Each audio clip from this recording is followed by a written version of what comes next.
Hey everyone, Pat Armstrong here with the latest edition of Increase, the lifestyle vlog for men and the women who love them. Now I know that right now a party is probably the furthest thing from your mind, but throwing a party can be a stressful endeavor. A host must worry about the food, the entertainment, whether their guests are getting along, having a good time, and even behaving themselves. So here's a suggestion. Take one worry off the host list by being a great guest. Not only will you help your friend's event be a success, but you might also find invitations to parties in the future. Now again, I know under the circumstances this may be the last thing on your mind, but today we're going to look at 10 ways you can be the perfect party guest once this coronavirus is behind us. Number one, always RSVP. Now, RSVP is from a French phrase that I won't even begin to try to say, but it means please respond. And when you receive an invitation that asks you to RSVP, the host is kindly requesting that you let them know whether or not you're going to be attending their function. Now, unfortunately, today, guests have come to see the RSVP as optional. Some people believe you need to call only if you're coming. Others think you need to call only if you're not coming. And then there's even those that think you don't have to call either way. But sometimes RSVPing is avoided because you don't want to face the awkwardness of telling someone you're not coming and then having to make up an excuse as to why.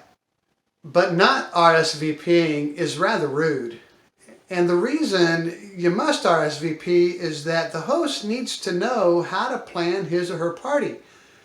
They must pick the proper venue to accommodate a certain number of guests, the proper amount of party supplies, and most importantly, the right amount of food and beverages to serve the guest. So by not RSVPing, you keep your host completely in the dark as they attempt to prepare for their event. The host is then forced to either overspend on supplies or be underprepared for their event. So on that note, do not RSVP and then pull a no-show. Again, the host will have allotted far too much food and party favors, and these things will go to waste. Number two, if you are attending a dinner party, offer to bring something. Cooking up a tasty meal for several guests is no easy task, so take some of the pressure off by offering to bring either a salad or a dessert. Number three, always arrive on time.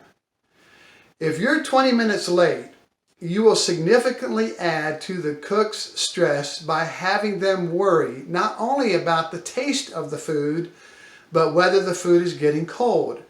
So if the food is not ready by the time you arrive, that's okay. You simply have more time to mingle. And if the party is a large come and go as you please type of gathering, being fashionably late is okay.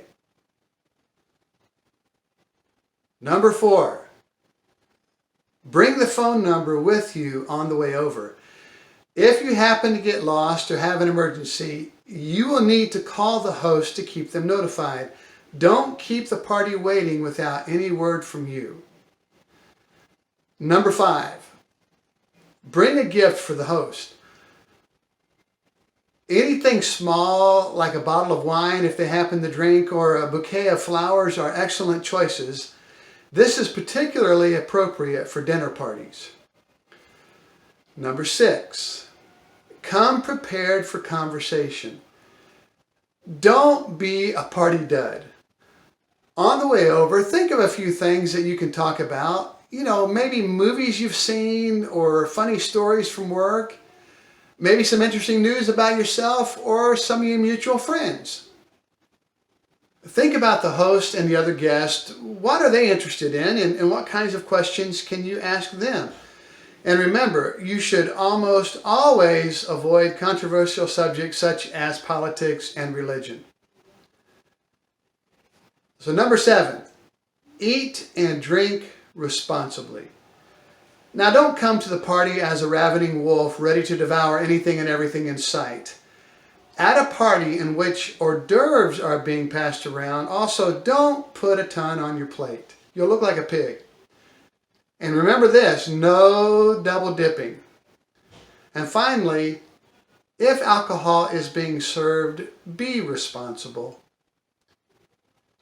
Number 8, compliment the host. About halfway through the evening, it is appropriate to tell the host what great food or what a great party they're hosting.